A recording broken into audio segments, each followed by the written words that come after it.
जयांचे केलिया स्वर्ण होय सकळ विद्यांचे अधिकरण तेची बंधू श्री चरण श्री गुरूंचे ते नमस्कार होण्याला ओम नमो गणेश्वरा करुणाकरा दयाला तुमचा अनुग्रहाला घालो पावन घालो चराचरी मिकळा कुसरी काही जणेने बोलतो वचन ती भाविक एका जनार्दनी तुमचा दास त्याची आस पुरवावी ध्याये नित्यं पूर्ववेशलिता कंदर्पणावण्यदा देवी देवगणे रूपाश चरणा कारुण्य रत्नाकरा लीला विग्रहिणी विराजित भुजा स्वच्छंद्रहा साधिवी भक्तानंद विदायिनी प्रमुदिता नित्योत्सवा रेणुका माझी रेणुका माऊली कल्पवृक्षाची सावली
असो देह माझा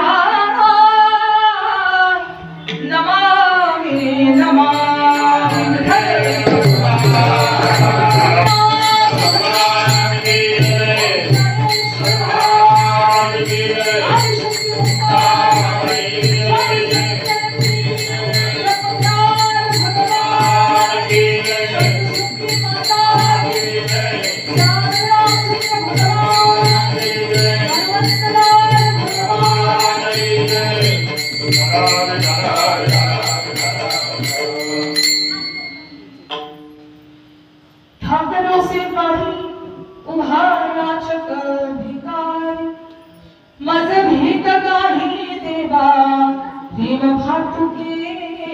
पाठवा याचकाचा भार घेऊ नये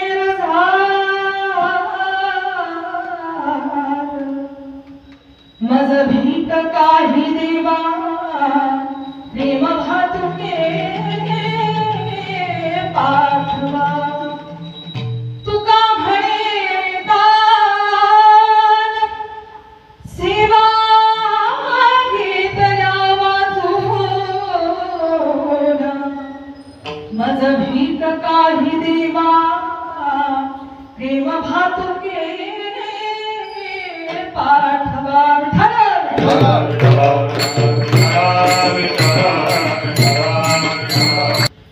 ठाकरो से द्वारी उभा याचक भिकारी मज भीक काही देवा प्रेम भातुके पाठवा प्रस्तुत सेवेकरता निवडलेला जगद्गुरु जगद्वंदनीय वैराग्याचे मूर्तिमंत पुतळे असलेले वारकरी संप्रदायाचे महाव्यवस्थित जगद्गुरु संत तुकोबा यांचा चार चरणांचा आपल्या सर्वांच्या कदाचित पाठात असणारा परिचयात असणारा उत्कृष्ट असा मागणीपर प्रकरणातील अभंग त्यांच्याच कृपेची याचना करत सेवेकरता निवडला आहे.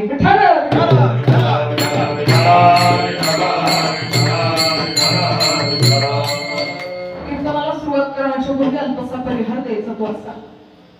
संत चरणरजांनी पवन आणि पवित्र झालेल्या आपल्या या नाशिक भूमीमध्ये नाशिकचं वैशिष्ट्य तुम्हाला सांगण्याची अजिबात आवश्यकता नाही. ऐतिहासिक स्थळांनी भरलेलं संपूर्ण हे नाशिक, ज्यामध्ये प्रभुपाद परमात्म्याच्या चरणरजांचे ठसे आज सुद्धा आपल्याला पाहायला मिळतात. जवळच आई जगदंबा, जवळच आई गोदावरी, जवळच सांब सदाशिव, जवळच हनुमंतलालजी, जवळच दत्तगुरु, सगळे दैवत या ठिकाणी एकवटलेले आहे. त्याचं नावच नाशिक आहे. नाशिकला आलं की सगळं काही तुम्हाला घडल्यासारखंच आहे. आणि या अशा पावित्र्याने भरलेल्या भूमीमध्ये वास्तव्य करणारा संपूर्ण लोखंडे परिवार. कुठल्या निमित्ताने कथा सुरू आहे, कुठल्या निमित्ताने ही ज्ञानगंगा या ठिकाणी प्रवाहित होते याची पूर्वकल्पना आपल्या सर्वांना आहे. पण तरी वारकरी संप्रदायाचा दंडक आहे काहीतरी परिहार द्यावा की निमित्ताने आपण या ठिकाणी एकीभूत झालेलो आहे याचं कारण सांगा. म्हणून आपल्या सर्वांना माहिती आहे कैलाशवासी कैलाश लोखंडे क्षमा करा कैलासवासी श्रावण लोखंडे यांच्या प्रथम वर्ष श्राद्धापित्यर्थ आयोजित केलेला हा संपूर्ण ज्ञानयज्ञ सोहळा आणि हा संपूर्ण सोहळा आयोजित करणारा संपूर्ण लोखंडे कुटुंब.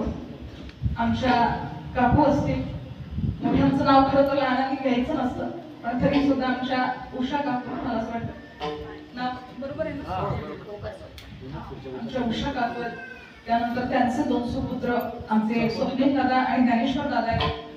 त्यांच्या ज्ञानेश्वर दादांच्या भार्या श्यामल बहिणी आहेत. आमच्या ताई आहेत रुपाली ताई, नाही का, रुपाली ताई आहेत. मला जरा बोलत जा, आपली चक्की आपलंच दळण आहे, आपल्यालाच दळायचं, त्यामुळे बोलत चाला.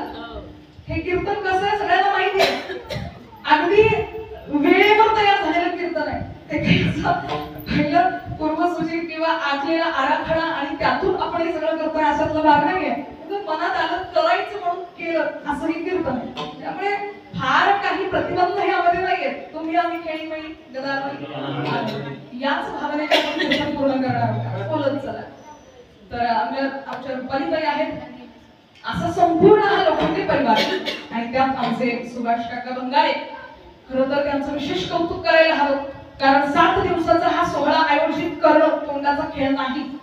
एका दिवसाचं कीर्तन करायचं झालं किंवा एका दिवसाचा कुठलाही कार्यक्रम आपल्या घरी करायचा झाला तरी महिनाभर आधीपासून आपली धावपळ असते. पण 7 दिवसाचं अगदी असं आखावं, लेखावं आणि सुंदर असावं, जणू काही स्वर्गामध्ये देवता आनंद घेत आहेत अशी अनुभूती या ठिकाणी यावी याच्यासाठी केलेली झडपड त्यांची आहे. त्याच्यामुळे एकदम आमच्या बंगाळी काकांसाठी जोरदार टाळ्या वाजवा. आयोजन करणारा महत्वाचं आहेच, पण पाठीशी साथ देणाऱ्याची गरज फार असते. कारण मागे ओढणारे लोक भरपूर आहेत या जगामध्ये.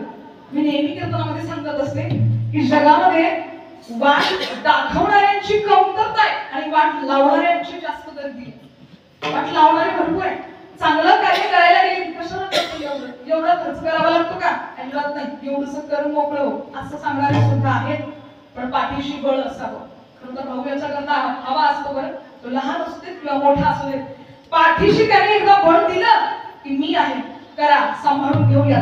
त्या बळाने असं उत्स्फूर्त वाटतं जणू काही 10 हत्तीचं बळ अंगात आलंय की काय अशी भावना आपल्यामध्ये येते. आणि संपूर्ण कीर्तन, संपूर्ण सप्ताह, संपूर्ण हा सोहळा अगदी आनंदाने पार पडतो. नाहीतर नाशिक सारख्या ठिकाणी तर सुनील काका म्हणते आपल्याला एवढे सुंदर सुंदर अनुभव या ठिकाणी मिळाले, पोटावर मोजण्यासारखे नाही, भरी मोठी लिस्ट करण्यासारखे अनुभव मला या ठिकाणी मिळाले. सांगू का माझे अनुभव जरा?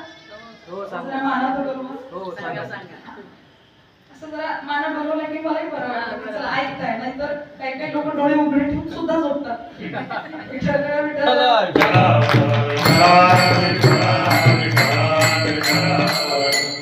अनुभव सांगण्यासाठी असे की इथे आल्यानंतर ऐतिहासिक स्थळ मला बघायला मिळाले.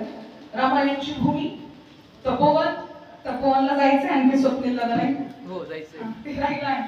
पंचवटी बघायला मिळेल. काळा राम आणि गोरा राम, काय सुंदर देखणं स्वरूप आहे हो त्याचं. किती सुंदर दिसतो तो. त्याच्याकडे पाहिलं की असं वाटतं सर्वस्व त्याच्यावर न्यूछावर करून द्यावं. तूच आमचं सर्वस्व आहे बाबा, तूच ही आणि आम्हाला सांभाळून घे. त्याच्या समोर जावं आणि डोळ्यातल्या धारा मात्र अश्रूंचे बाण फुटावे असं सुंदर स्वरूप रामरायांचं. काळा राम आणि गोरा राम नावे किती सुंदर आहे. ठाकूरजी एकदम विनोदाने सांगतात की काळा राम गोरा राम याच्यासाठी नाव पडलं कारण काळ्यामध्ये पीत वर्ण मिसळला.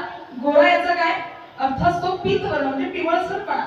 काळ्यामध्ये जर पिवळसरपणा मिसळला तर तो हिरवा होतो. म्हणून हरे राम राम राम हरे हरे, हरे कृष्ण कृष्ण कृष्ण हरे हरे. वाजवल्या तर जरा जोरदार तरी वाजवा. टाळ्या म्हणते मी, नाहीतर वाजवचं.